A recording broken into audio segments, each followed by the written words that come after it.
नमः सिद्धेभ्यः।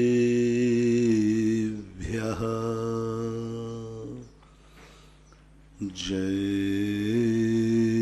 श्री ओम। नमः सिद्धेभ्यः।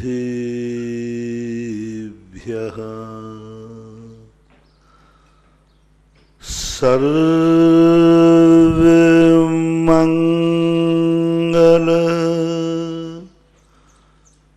मांगल्यं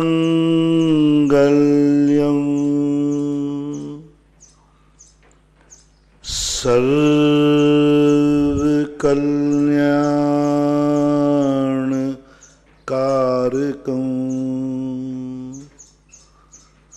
प्रधानं सर्वधर्माणां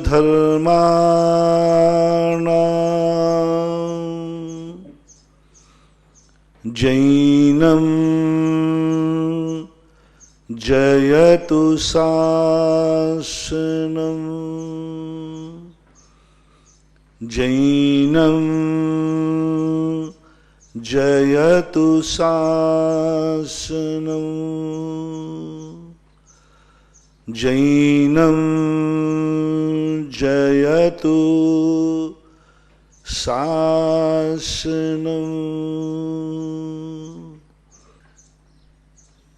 प्रसंग चल रहा है कि सारी दुनिया अनादिकाल से थी और अनंत काल तक रहेगी,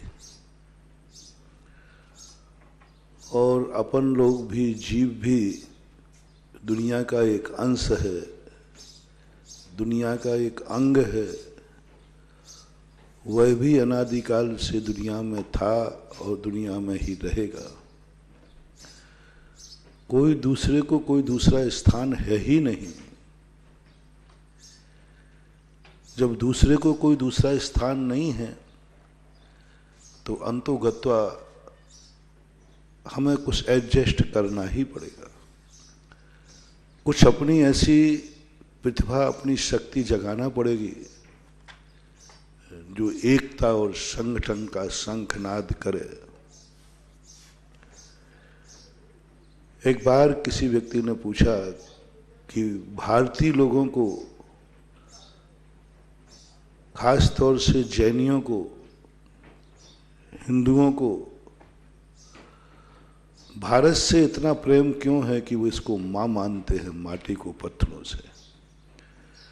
भारत के लोग क्यों राष्ट्र को नमस्कार करते हैं, भारत में क्यों इस माटी की पूजा होती है। कोई देश अपनी माटी को पूजा नहीं करता, माटी को कोई नहीं ले जाता। वंदे मातरम कभी भी कोई देश अपने देश को नहीं भूलता, माता का रूप नहीं देता। भारत क्यों देता है? भारत में ऐसा क्यों है, ऐसा किसी मां के रूप में? बताते हैं कि रामचंद्र जी भी जब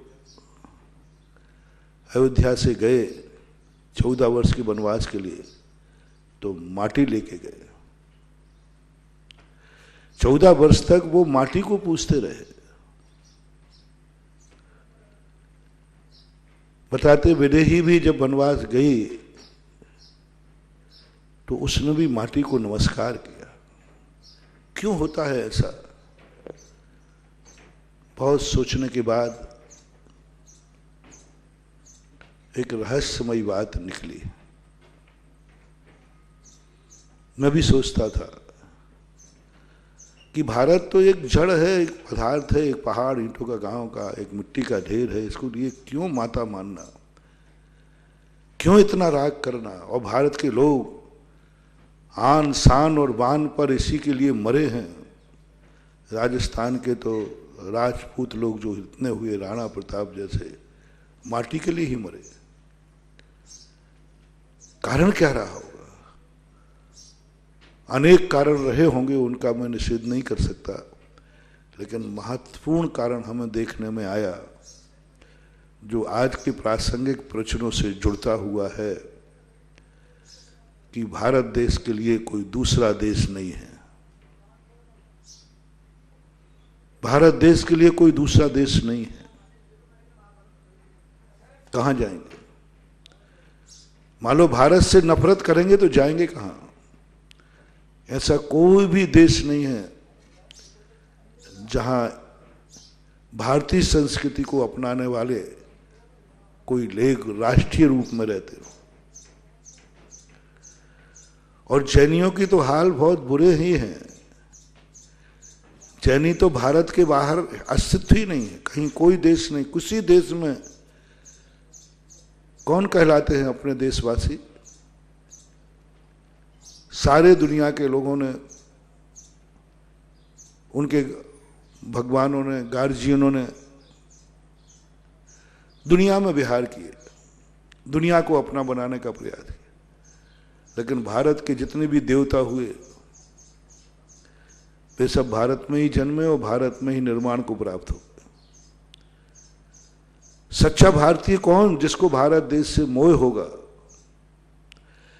जिसके भगवानों का जन्म भारत में हुआ हो, जिनका भगवानों का विहार भारत में हुआ हो, जिनके भगवानों की तपस्या साधना भारत में हुई हो, और जिनका भगवान निर्माण भगवानों का भारत से हुआ हो, वो व्यक्ति सच्चा भारतीय है और वो सच्चा भारत से प्रेम करेगा।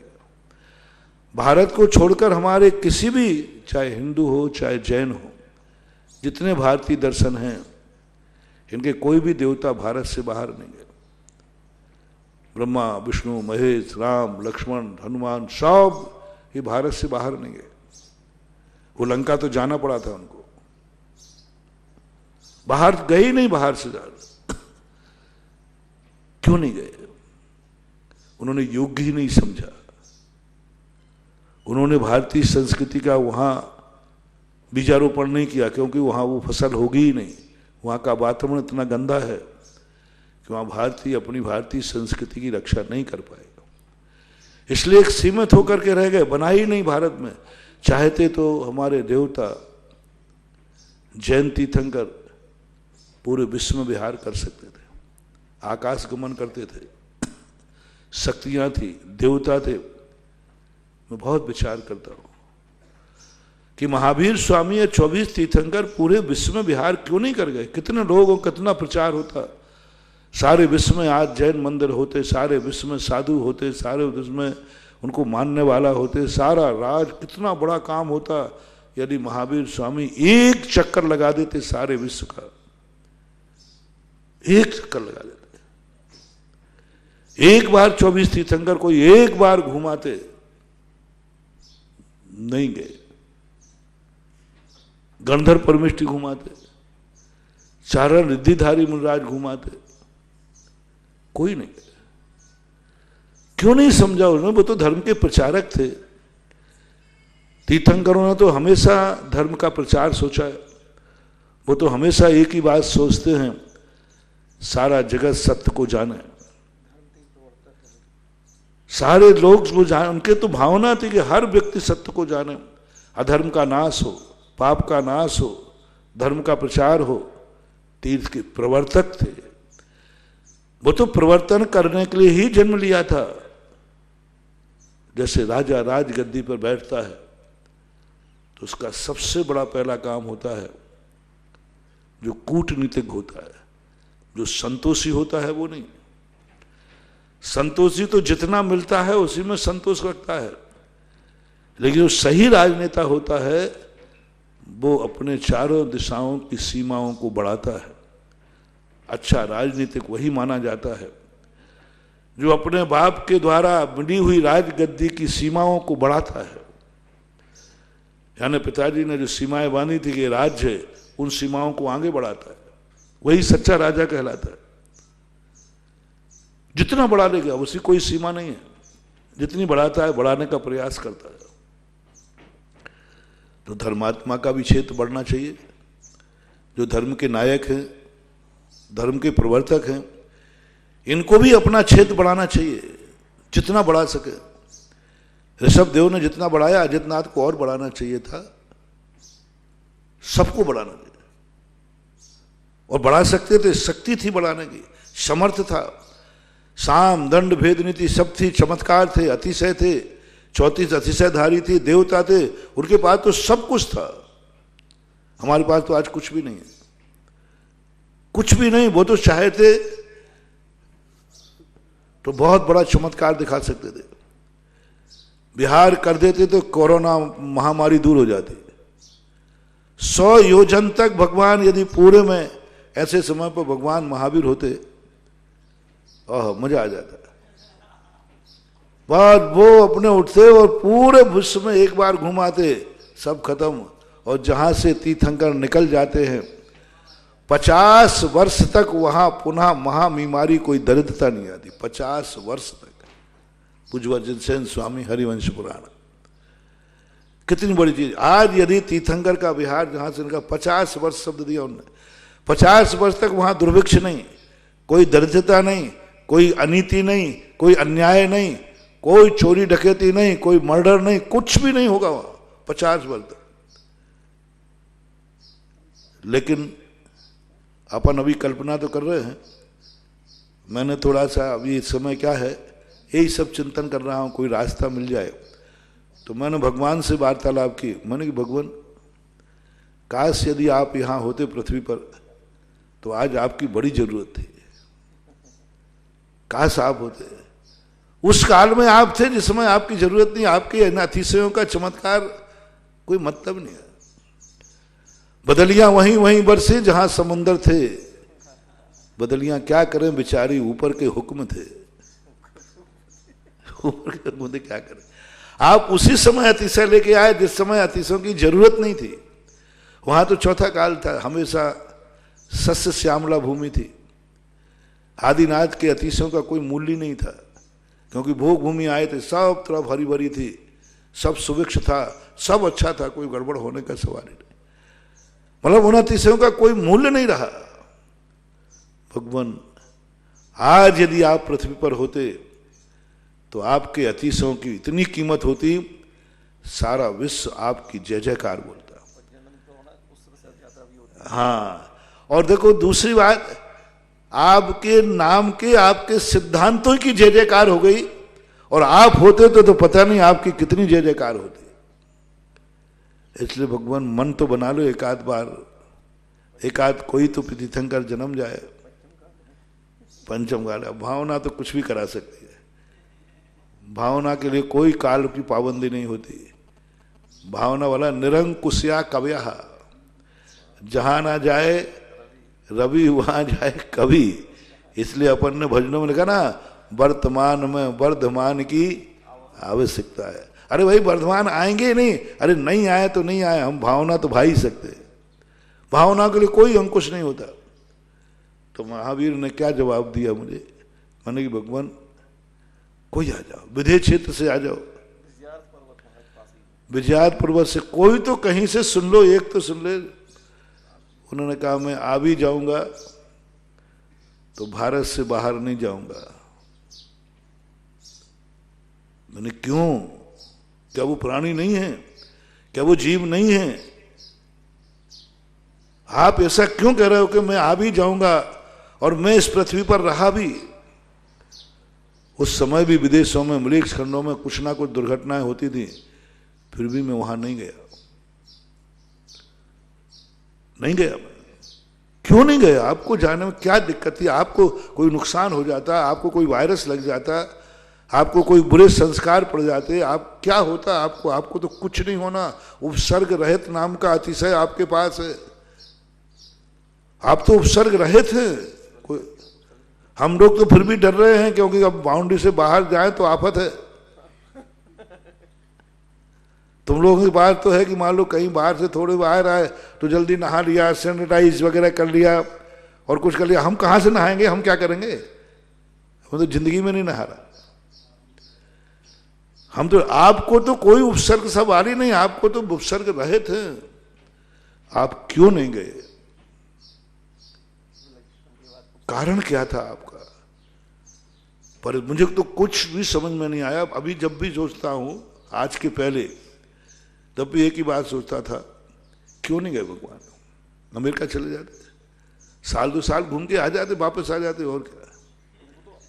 एक आध तीर्थंकर चीन में से मोक्ष चले जाते, अमेरिका में से कहीं तो रिद्धि, उनको तो क्यों करना, चले जाना, क्या करना, लेकिन वो नहीं गए। शास्त्र प्रमाण कहता नहीं गए। अपन पास तो आगमी प्रमाण है, आगम चक्कू सब। फिर क्यों नहीं गए, ये प्रश्न हमारा था। ये प्रश्न का समाधान अभी जब स्वचतुष्टय का चिंतन चल रहा है, इसमें थोड़ा सा मिला है। भगवान की आवाज आई, भगवान के समय की, भगवान की विचारधारा ने कहा, अंदर की आवाज थी, बोलने की शैली है भगवान के, क्योंकि उनका नाम लेने से स्मृति में आ गई, उनको बुलाने के कारण से ये बात आई। उनको मैं संकलेश में हुआ कि भगवान क्यों नहीं आ रहा, बोलो क्या करना है आपको बुलाने के लिए, कितनी मनोहार कराना है, यज्ञ करा दूं, जाप करा दूं, आप जो कहो करो, बताओ तो आप कैसे आओगे। तो उनके ऐसे करने, ऐसे संकलेश होने के कारण से ये बात समाधान के रूप में मिली। इसलिए मैं इसे महावीर के खाते डालता हूं कि उन्होंने जवाब दिया। मैं इसलिए नहीं गया कि वो देश ऐसे हैं, वहाँ की हवाएं ऐसी हैं, वहाँ की माटी ऐसी है, वहाँ के संस्कार ऐसे हैं कि मैं वहाँ धर्म और धर्मात्मा की फसल नहीं उगाना चाहता। मैंने कहा ये तो नया चिंतन, नई बात, ये कौन सी बात हो गई, क्यों नहीं। बोले वहाँ धर्म और धर्मात्मा होंगे, वे धर्म का पालन नहीं कर पाएंगे, धर्म और धर्मात्मा भी भ्रष्ट होंगे, उस वातावरण में वो नहीं जी पाएंगे और बदनाम हो जाएंगे, दुर्गति और हो जाएगी। फसल, कोई भी बीज बोते समय देखा जाता है कि इस माटी में ये बीज अंकुरित होगा या नहीं। बीज डालने के पहले सोचा जाता है इस खेत में ये फसल होगी कि नहीं, कौन सा देश है, यहां कौन सी फसल होती है। हर बीज हर प्रांत में नहीं फलता, हर दाना हर प्रांत में अंकुरित नहीं होता, अलग अलग। एप्पल की खेती अलग प्रांत में होती, चाय की पत्ती अलग प्रांत में होती, तंबाकू अलग प्रांत में होती, सबके जितने भी सब्जियां हैं सबके प्रांत अलग अलग होते, सबके अलग अलग हैं। इसी प्रकार बेटा धर्म भी है, ये धर्म हर भूमि में अंकुरित नहीं होता, हर भूमि में नहीं बोया जाता, हर क्षेत्र इसके लायक नहीं है, हर काल इसके लायक नहीं है। क्षेत्र मात्र एक फसल है, आर्य खंड में ही धर्म की खेती हो सकती है, बाहर के खंडों में, बाहर के क्षेत्रों में ये धर्म के लायक नहीं है।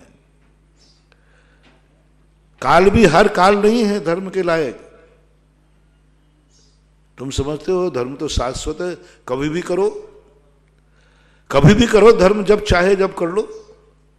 धर्म के लिए तो क्या करना, समय देखना, धर्म के लिए क्या मुहूर्त देखना, ये धारणा हमारी भी थी, आप सबकी होगी।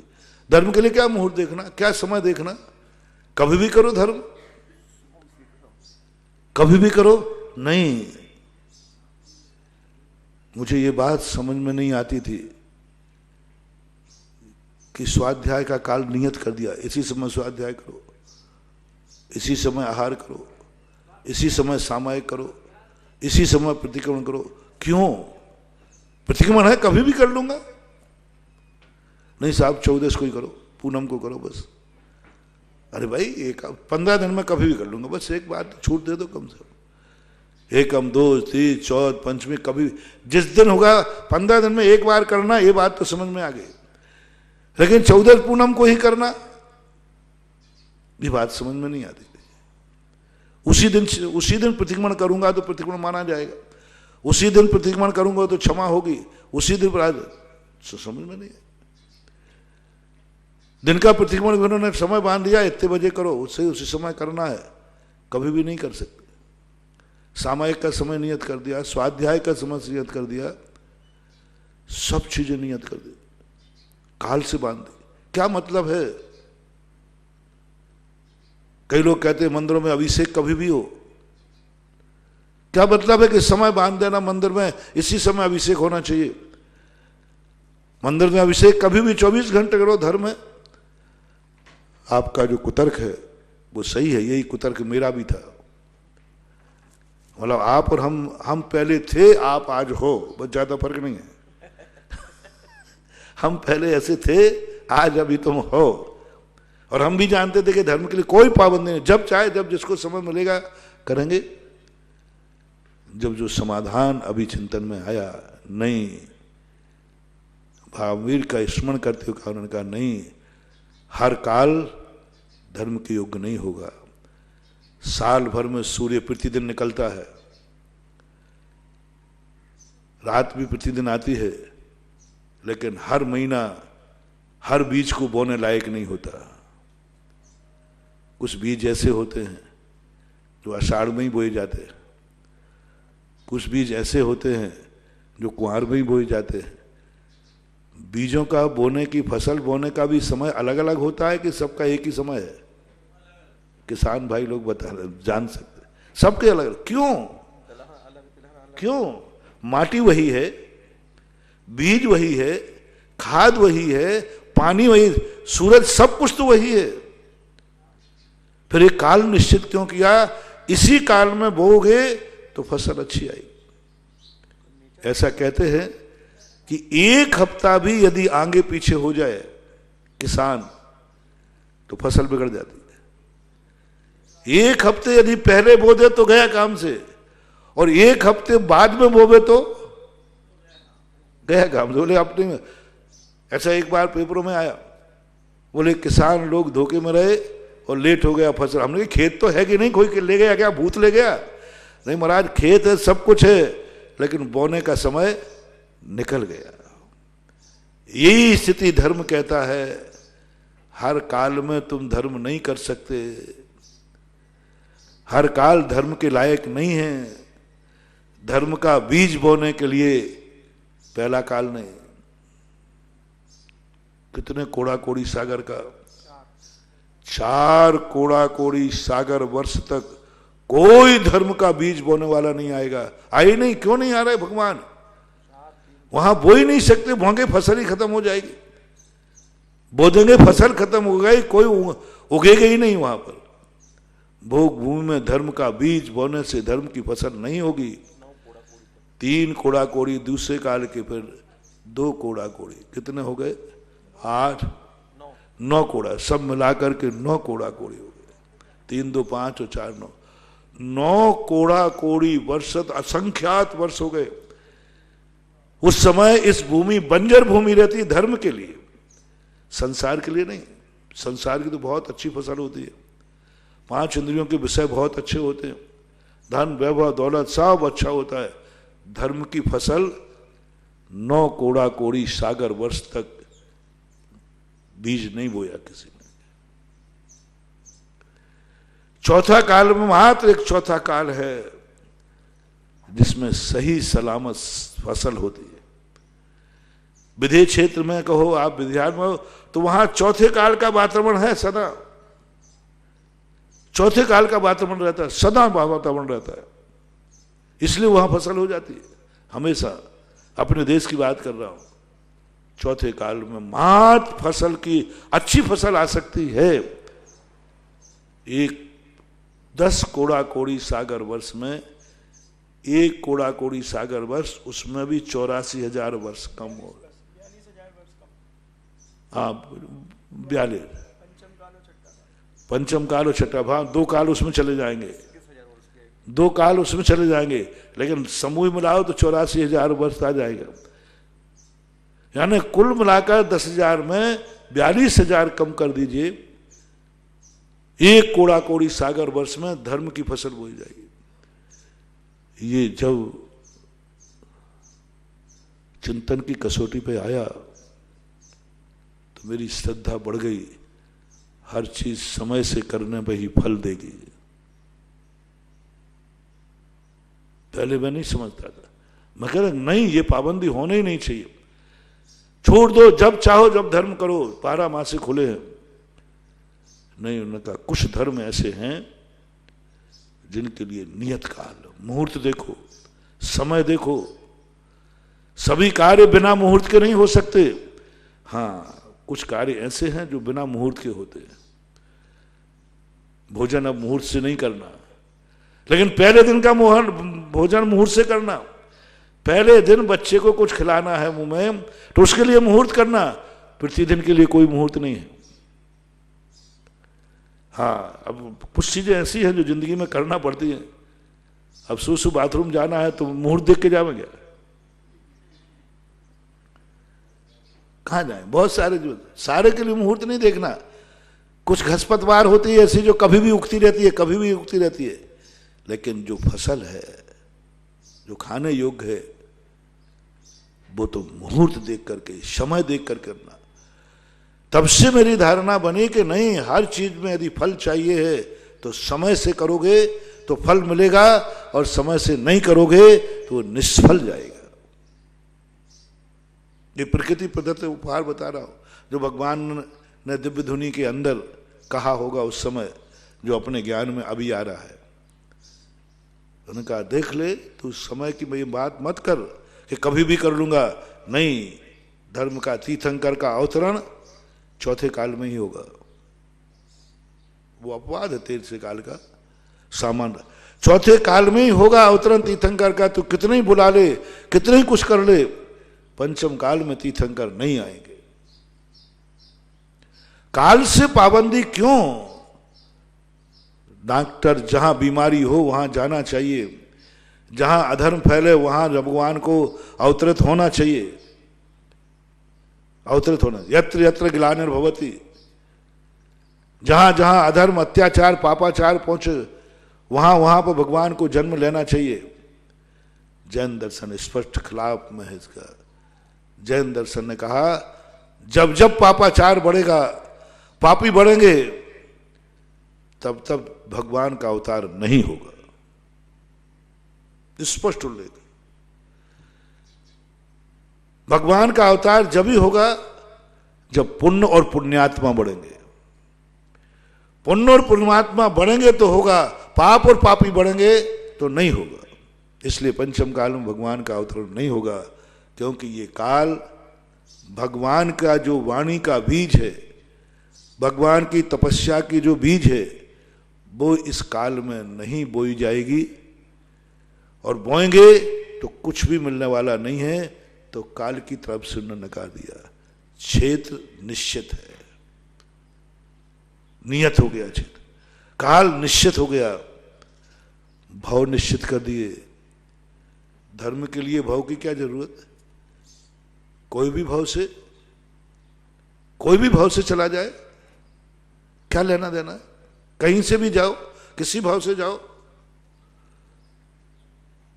हर योनि से उद्धार है। सब सारे दुनिया के दर्शनों में राक्षस से भी उद्धार है, त्रिंश से भी उद्धार है, गजानन का उद्धार है, सब उद्धार है।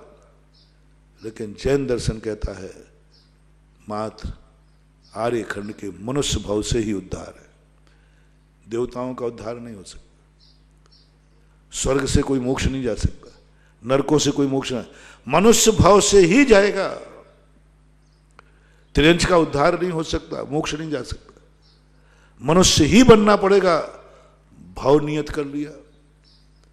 देखो धर्म कितना, पाप हर कहीं हो सकता है, ऐसा एक भी भाव नहीं जिसमें पाप नहीं होते हो। संसार के असंयम नहीं होता हो। 3 लोक में एक भी क्षेत्र नहीं है जहां कोई पापी नहीं रहते हो। एक भी क्षेत्र ऐसा नहीं है। पूरे 3 लोक में एक सुई की नोक के बराबर स्थान नहीं है जहां कोई ना कोई पापी जीव न रहता हो।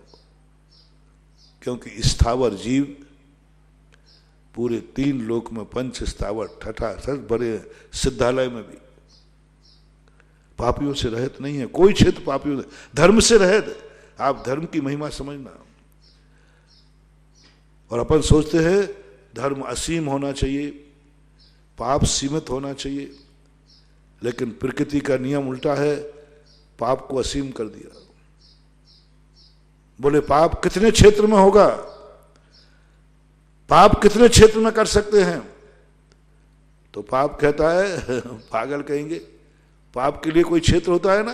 तो जहां चाहे वहां पाप कर सकता है, जहां चाहे वहां पाप कर सकता है। पापियों की कॉलोनी कौन सी है? पापियों की कोई कॉलोनी होती ना, पापी तो गुंडा होते।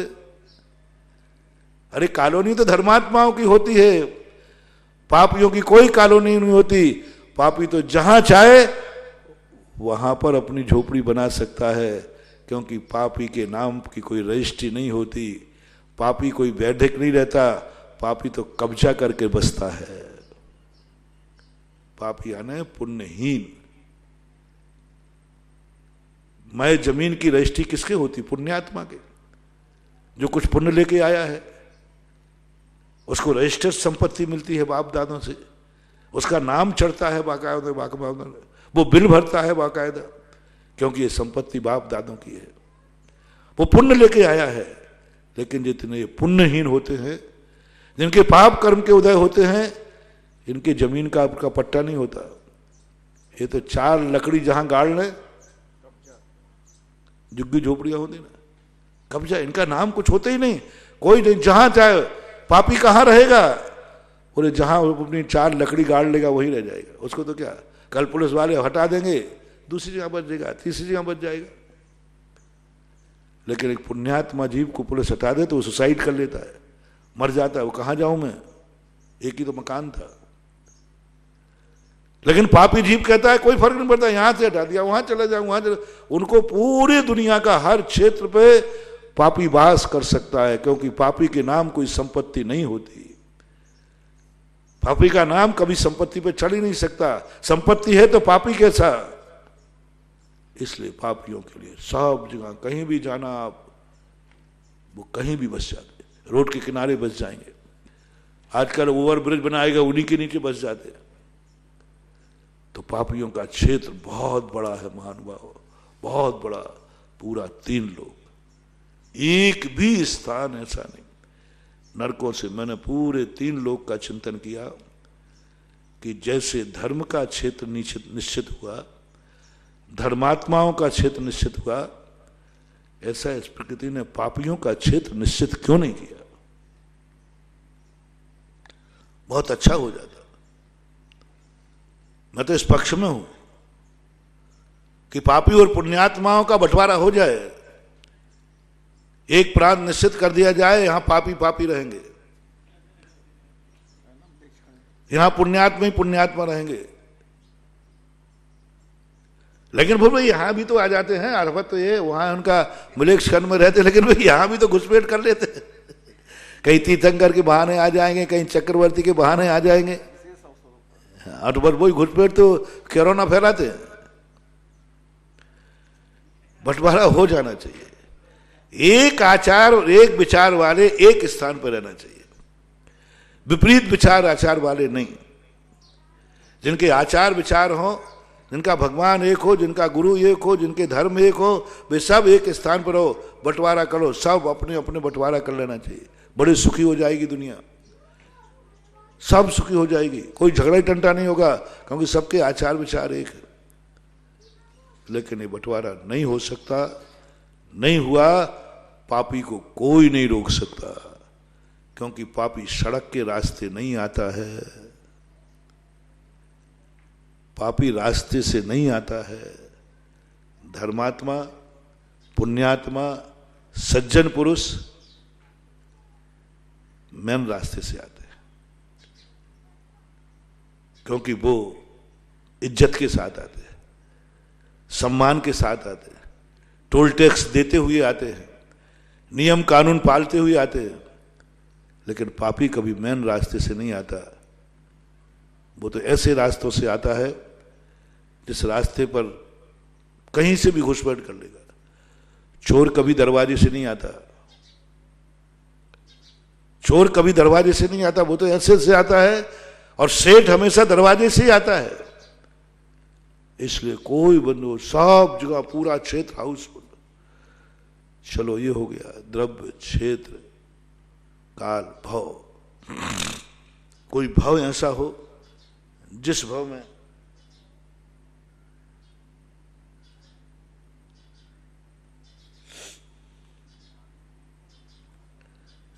में असंयम नहीं होता हो, एक भाव निश्चित कर दें, इस भाव में जो जन्मेगा जन्म से ही संयमी होगा, असंयमी नहीं होगा। एक भाव चाहिए मुझे, 84 लाख में ज्यादा भाव नहीं चाहिए। 84 लाख में जितने 84 लाख योनि हैं, जितने भाव हैं चारों गतियों के, उनमें एक गति चाहिए जिस गति में व्यक्ति जन्म से ही संयमी होगा, धर्मात्मा होगा। देवों बना दे, उपाद पद बना दे, मुझे कोई आपत्ति नहीं। लेकिन जिनवाणी ने, जिनेंद्र भगवान ने कहा होगा नहीं। 3 लोक में एक भी भाव ऐसा नहीं है जिसमें असंयमी नहीं हो, पापी नहीं हो गई हो। भाव चला गया, भाव चला गया।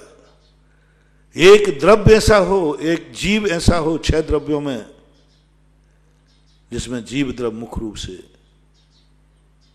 एक जीव कोई ऐसा हो जो जीव शुरू से शुद्ध है, आखिरी तक शुद्ध रहेगा, वो भी नहीं। प्रत्येक द्रव्य पाप में से निकलते हैं, निगोद में से निकले। अब क्या करें? अब सारी स्थितियां तो इसलिए जब पता चल गया कि पापी तो हर क्षेत्र में रहेगा, धर्मात्मा आर्य खंड में ही रहेगा। हर काल में जो पापी रहेगा, धर्मात्मा चौथे काल में ही रहेगा। तो अब फिर उससे राग होना स्वाभाविक है। भारतीय लोगों को भारत से राग क्यों इस प्रसंग पे चल रहा हूं? क्योंकि भारत देश के लिए कोई दूसरा देश है ही नहीं। भारतीय संस्कृति की फसल कहीं हो ही नहीं सकती। इनको तो लय दे करके जो है, आप देखना हर दुनिया में जितने भी संप्रदाय हैं, जितने लोग हैं, वे अपनी जिंदगी कहीं भी निकाल लेंगे, उनके साधु कहीं भी निकाल लेंगे, उनके विचारधारा वाले कहीं भी निकाल लेंगे, और वे धर्म का पालन कर लेंगे, चल जाएगा उनका। आप देख लीजिए जितने विदेशी धर्म हुए, सारे विश्व में साम्राज्य बनाया उन्होंने, उनको कोई बाधा नहीं थी। क्रिश्चियन धर्म था, सारे विश्व में फैला, उन्हें कोई बाधा ही नहीं। वो कहते मैं सबके यहां जा सकता हूं, सब जगह फैल सकता हूं, पूरे विश्व में फैला। मुगलों ने मुस्लिम धर्म की सारे विश्व में फैलाया, उनको कोई बाधा ही नहीं है, उनको कोई बाधा ही नहीं थी, सब जगह फैल सकते हैं। लेकिन भारतीय दर्शनों को, और भारतीय दर्शन में जैन दर्शन को सबसे बड़ी तकलीफ है। जैनी कहता है मैं भारत से बाहर नहीं जा सकता, मैं भारत के बाहर जिंदा ही नहीं रहूंगा, मेरी चर्या ही नहीं पलेगी, मेरे वातावरण में वहां जी नहीं पाएंगे, क्योंकि वहां का वातावरण ही ऐसा है। इसलिए जब एक छोटा सा किसी के पास 10 प्लाट हो और एक चला जाए, तो वो संतोष क्या कर लेगा? और जिसके पास एक ही हो तो क्या कर? हमारे पास तो एक ही प्रदेश है बस, और कोई देश ही नहीं हमारे पास। दुनिया के पास तो दुनिया के देश हैं, जहां चले जाएंगे वहां पनप जाएंगे। लेकिन भारतीय लोगों, जैनी लोगों के लिए तो एक ही खेत है, एक ही देश है, एक ही मुल्क है। जो कुछ मरना सो यहीं मरना, जीना सो यहीं रहना। भगवान जन्मेंगे तो यहीं, फिर बिहार करेंगे तो यहीं, मरेंगे तो यहीं। अपन लोगों को भी कोई दूसरा रास्ता नहीं। कभी यदि भारत खाली करना पड़े, कभी कोई करावे, तो ये भारतीय लोग, तुम कौन सा देश पसंद करोगे?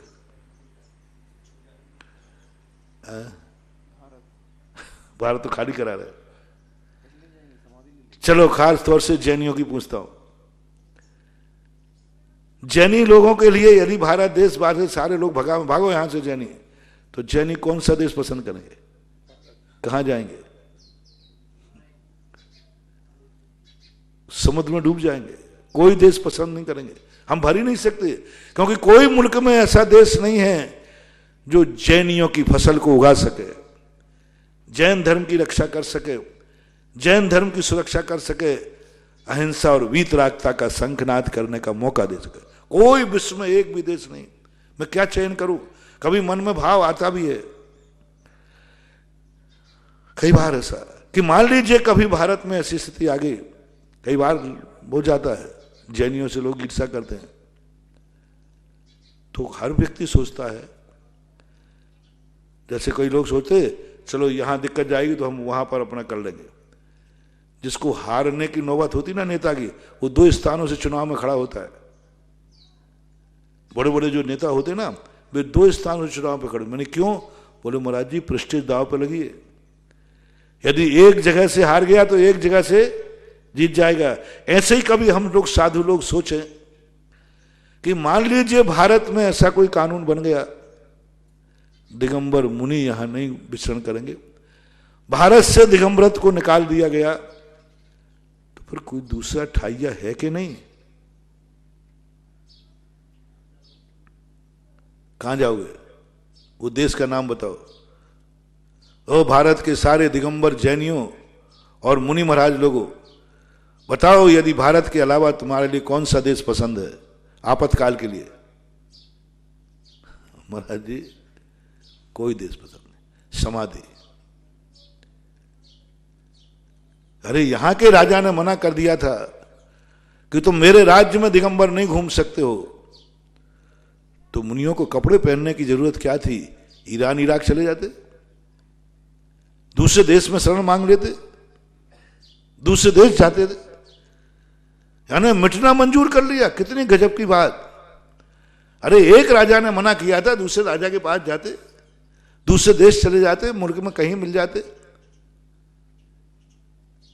लेकिन मुनि महाराज कहते हैं राजन मैं कहां जाऊंगा, मेरा तो एक ही देश है भारत, दुनिया में मैं कहीं जा नहीं सकता। तो या तो भारत छोड़ दो या फिर मुनिपद छोड़ दो। भारत छोड़ो, मुनिपद छोड़ो, प्राण छोड़ो। निर्णय क्या हुआ? 12वीं शताब्दी में भारत छोड़ने का मौका दिया गया। छोड़ दो, यहां से चले जाओ, कहां जाएं? मुनिपद छोड़ दिया, भट्टारक बन गए, लंगोट लगा लिया। मजबूरी है, क्या करो? पंचम काल का अंत आने वाला है। यहां आताताई राजा होगा, वो तुम्हें मुनिचर्या नहीं करने देगा और कहेगा जाओ, निकल जाओ यहां से। महाराज को बिहार कर देना चाहिए, दूसरे देश चले जाएं। महाराज कहते दूसरा देश हमारे लायक है ही नहीं, हम किसी देश में जा ही नहीं सकते, क्योंकि किसी भी देश में जाएंगे हमारी मुनिचर्या नहीं पड़ेगी तो क्या करेंगे? मर सकता हूं। दिगंबर मुनि को यदि इस भारत देश की जगह ना दी जाए तो या तो मरेगा या मुनिपद छोड़ेगा, लेकिन वो दूसरे देश में जाना पसंद नहीं करेगा, क्योंकि वहां उसका मुनिचर्या पलेगी ही नहीं, उसके धर्म में अंकुर आएंगे ही नहीं, ना कोई सामायिक होगी, ना ध्यान होगा, ना आहार होगा, मरना तो निश्चित ही है। इसलिए भारतीय और जैनियों के लिए मात्र एक देश है, भारत देश, कहीं नहीं बन सकता। खास तौर से दिगंबर जैन मुनि की, हर संप्रदाय का साधु कुछ दिन कुछ समय दुनिया के दूसरे देशों में गुजार सकता है, थोड़े बहुत दोष लगा के गुजार लेगा। जा रहे हैं सर, हर संप्रदाय के साधु विदेशों में खूब विचरण कर रहे हैं, जा रहे हैं। श्वेतांबर साधु भी कुछ मार्ग निकाल करके जा रहे हैं और वे कुछ दिन वहां रह रहे हैं, जीवित हैं, चर्या पाल रहे हैं, सब कुछ कर रहे हैं। लेकिन दिगंबर मुनि के संबंध में मैंने सोचा, कभी यदि महीने 2 महीने 4 महीने के लिए जाना पड़े तो दिगंबर मुनि कौन से देश में जाएगा? महासागर नहीं जाएंगे। अरे भाई एक आध तो साइड में बता दो भाई, कभी आपातकाल में, विपत्ति काल में कभी आए तो भैया ठीक है 2-4 महीने के लिए। कोई देश नहीं। दिगंबर मुनि के लायक विश्व में कोई देश नहीं है, कोई भी देश नहीं जो देश दिगंबर मुनि के लिए आपातकाल में भी निकालने लायक हो। आपातकाल में भी वहां मुनि अपनी चर्या पालन कर पाएगा, आपातकाल में भी वहां के वातावरण में जी पाएगा। प्रतिदिन अंतराय होगा, जिस गली से निकलोगे भक्ति नहीं मिलेंगे, मांसाहार खुली चुभ, मांसा संगी पंचिंदिया कलेवर दिख गया, अंतराय, भोजन ही नहीं कर पाओगे। बंदियों कुछ नहीं, समाधि ही होगी। और पंचम के अंतकाल में समाधि ही लेंगे बरांग नाम के मुनिराज। वो कहेंगे बस भारत छोड़ के मर सकता हूं, भारत नहीं छोड़ सकता। इतना प्यारा है जैनियों को भारत, अब जैनी के लिए। और यही हिंदू की बात है, मूल रूप से सेकंड नंबर पर हिंदू ले लो। हिंदुओं का कोई देश नहीं है, भारत देश ही है, इकलौता है। कोई देश भारतीय संस्कृति को नहीं अपनाने वाला, कोई देश भारतीय भगवानों को स्वीकार करने को तैयार नहीं है। भारत के अलावा कौन सा देश है जो, छोटे मोटे देश छोड़ देना, नेपाल वगैरह को, जिसे अपन विदेश कहते हैं, क्या वे तुम्हारी संस्कृति को मानने को तैयार हैं? क्या तुम्हारे देवताओं को मानने को तैयार हैं? राष्ट्र रूप में नहीं। हिंदू धर्म मानने वाले राष्ट्र कितने हैं? नेपाल तो भारत ही का है, भूटान तो भारत का ही टुकड़ा है। नहीं, ये तो टुकड़े अपने हुए था, बंटवारे में गए। ये तो जो अपने पहले भारत में थे वे टूट गए, वो तो कोई बात नहीं, ये तो भाई थे, बंटवारे में गए। जैसे वास्तविक विदेश कहते हैं, एक भी देश तुम्हारा नहीं है जो दूसरा देश हिंदू धर्म को मानता हो। कौन सा देश है ऐसा जहां जैन धर्म को मानते हो, महावीर को मानते हो? कोई नहीं। लेकिन क्रिश्चियन धर्म को मानने वाले कितने देश हैं? ईसा मसीह को मानने वाले कितने देश हैं? आधा विश्व। वो तो इधर से भागेंगे उधर चले जाएंगे, उधर चले जाएंगे उधर चले जाएंगे। उनके पास तो बहुत संपत्ति है, बहुत बड़े देश हैं। वो क्यों एक माटी से प्यार करेंगे, वो क्यों एक माटी को नमस्कार करेंगे, वो क्यों माटी को पूजेंगे? क्योंकि उनकी माटी तो बहुत बड़ी है। मुगलों को भी उनकी कोई माटी नहीं है, वे माटी की पूजा नहीं करते मुगल लोग। मुगलों के कितने देश हैं? मुसलमान धर्म को मानने वाले कितने देश हैं? 1/3 बता रहे। अब बोलो, हिंदू धर्म और जैन धर्म को मानने वाला मात्र एक भारत का अंश है। उसमें भी कितने धर्म, उसमें भी कितने विचार, उसमें भी मुसलमान और क्रिश्चियनों का राज्य। ऐसे देश हैं जहां मात्र अकेला क्रिश्चियन धर्म होगा और कोई दूसरा धर्म नहीं होगा। ऐसे देश हैं जहां पर मुस्लिम धर्म होगा, बहुत सारे। ऐसा कौन सा देश है? ये छोटे मोटे धर्म इसको छोड़ देना। भारत को हिंदू धर्म मान लो, भारत को जैन धर्म का स्थान मान लो, पर यहां कितने क्रिश्चियन होंगे, कितने मुस्लिम धर्म को मानने वाले होंगे? यानी हिंदुओं के लिए और जैनियों के लिए इस दुनिया में कोई स्पेशल स्थान नहीं है, कोई स्पेशल स्थान नहीं कि फलाना देश जैनियों का है,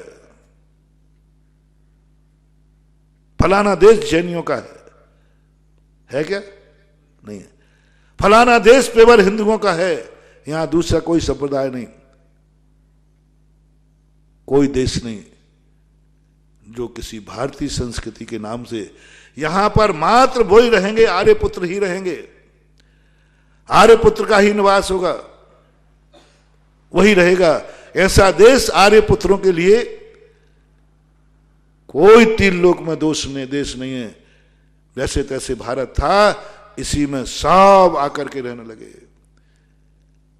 हर व्यक्ति सज्जनों की संपत्ति पे ही कब्जा करेगा, दुर्जन की संपत्ति पर कौन कब्जा करे? दुर्जन तो जहां उसका मन चाहे वहां चल देगा, उसको कब्जे में ले लेगा।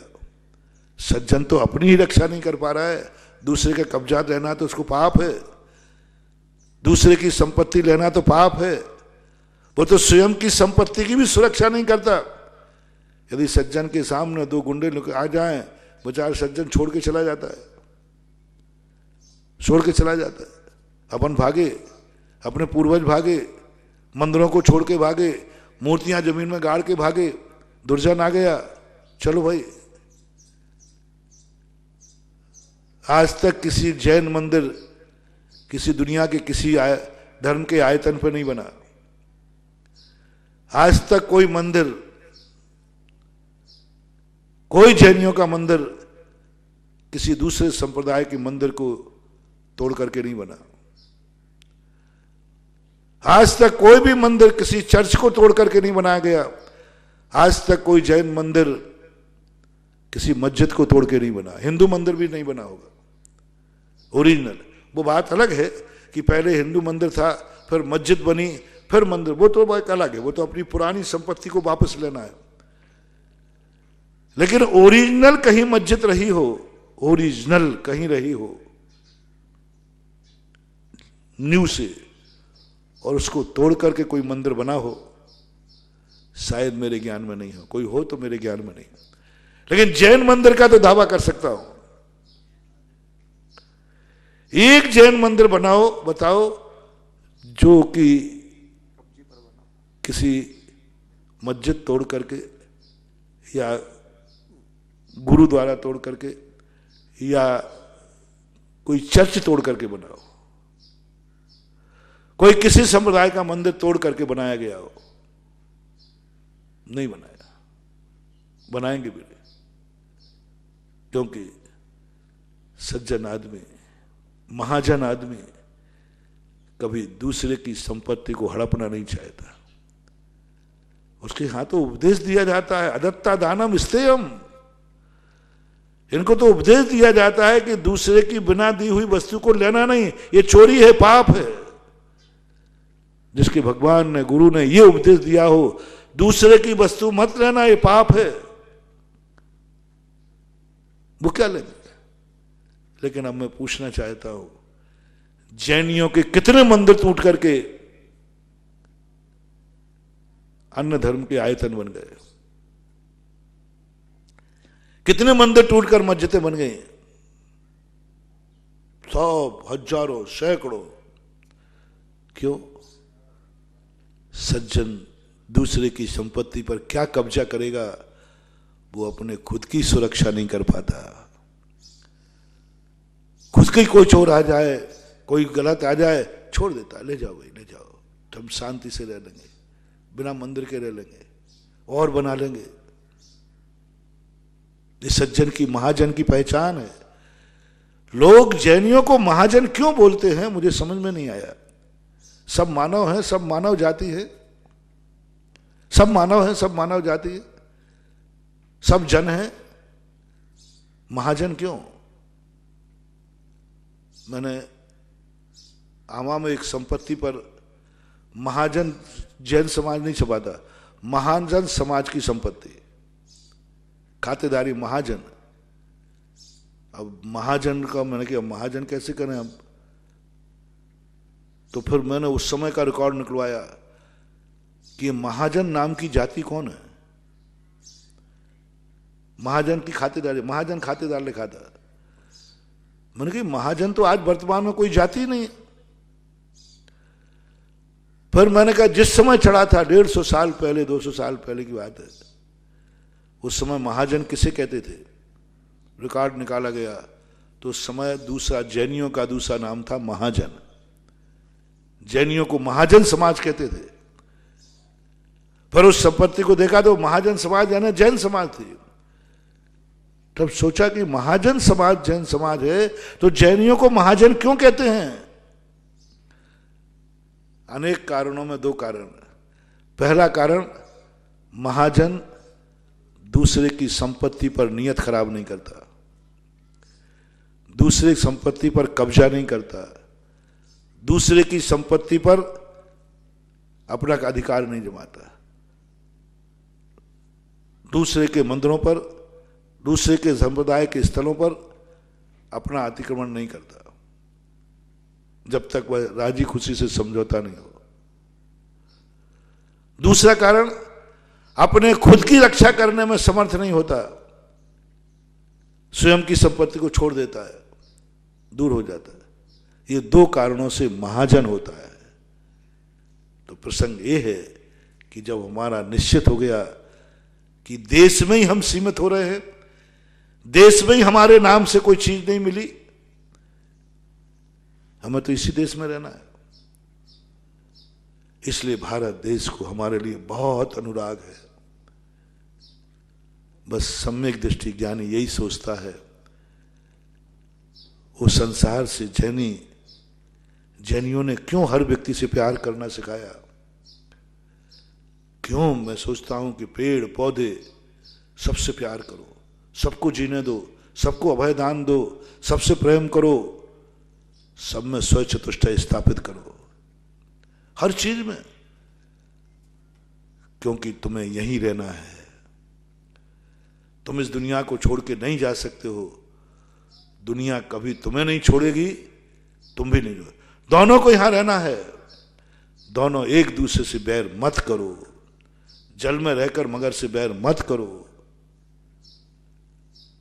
ये सीता का पीहर और ये रावण का रास्ता, ऐसा मत बनाओ। जैन दर्शन महावीर ने बहुत सोच के कहा, हे मेरे फॉलोवर हो, इस सृष्टि में से कोई भी जीव है, इस सृष्टि को, हर सृष्टि को प्रति घृणा मत करना, इसको मिटाने का भाव मत करना, इसको उजाड़ना नहीं, स्वचतुष्टय की स्थापना करो,